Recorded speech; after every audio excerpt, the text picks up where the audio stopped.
Welcome back to another episode of Quick Picks with the Geek. I am your host, Bro Power the Geek. Next up, we got Angela Hill versus Jingnan Xiong. And this fight right here, this is the classic relentless volume versus terrifying power matchup. Let's talk. First up is Angela Overkill Hill, coming into this fight a plus 210 dog with a record of 18-16. Angela Hill might honestly be one of the toughest human beings on the planet. At this point, I'm convinced if the apocalypse happens, it'll just be cockroaches and Angela Hill still throwing combinations somewhere in the background. The durability is insane. 34 professional fights, and she's never been knocked out. In a division built around speed and volume, that's crazy. She's basically turned surviving damage into an art form, and the volume striking is still elite. Hill lands over 5 significant strikes per minute while keeping a strong accuracy rate. She's constantly working. Leg kicks, elbows, combinations, clinch shots. She never gives opponents a second to relax. Fighting Angela Hill for 15 minutes probably feels like trying to stop a mosquito with anger issues. The head movement also deserves a lot of credit. People overlook it because of her record, but defensively she's actually really slick at avoiding clean shots.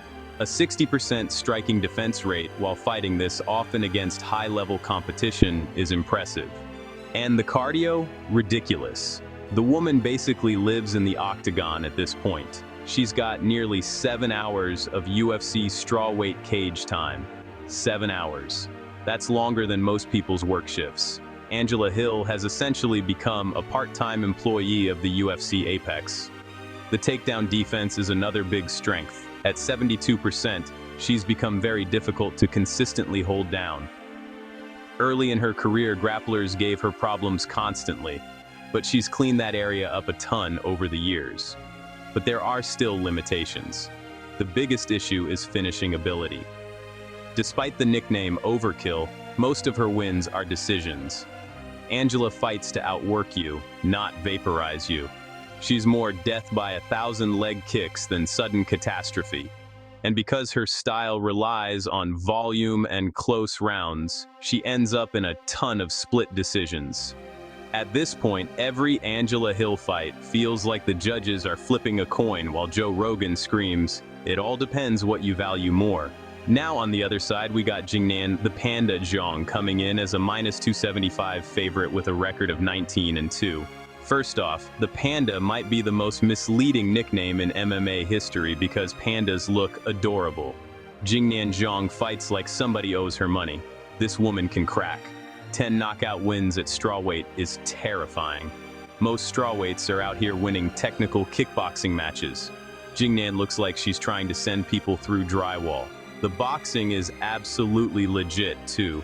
You can immediately see the difference in her mechanics. The combinations are clean, the footwork is sharp, and she's excellent at controlling distance before exploding into range with heavy hooks and straight shots. And what makes her especially dangerous is the takedown defense. Usually power punchers at strawweight have glaring grappling holes somewhere. Xiong doesn't. She's shut down elite grapplers repeatedly over long championship fights and won championship. Her balance and hips are ridiculously good. The durability also stands out. If you watch the Angela Lee fight, most human beings would have tapped about 8 times during that armbar. Jingnan somehow survived it, came back, and got the stoppage later.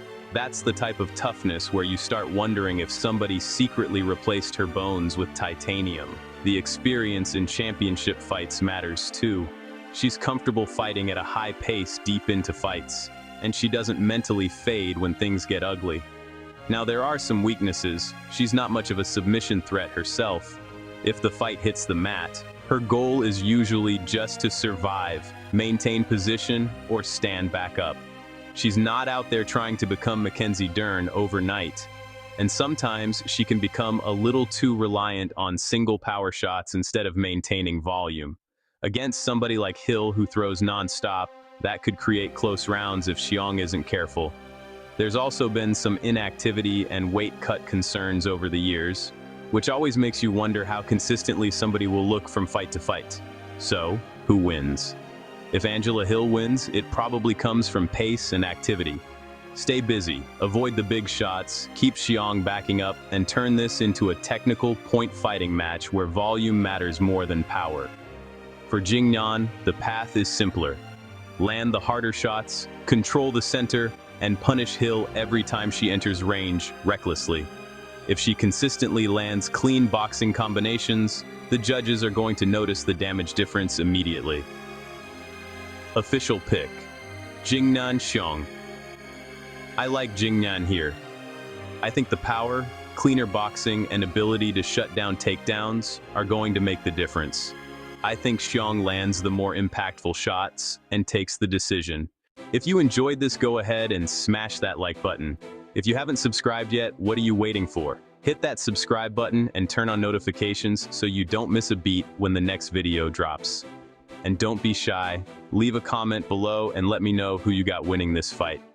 Let's see who really has the crystal ball around here. Until next time.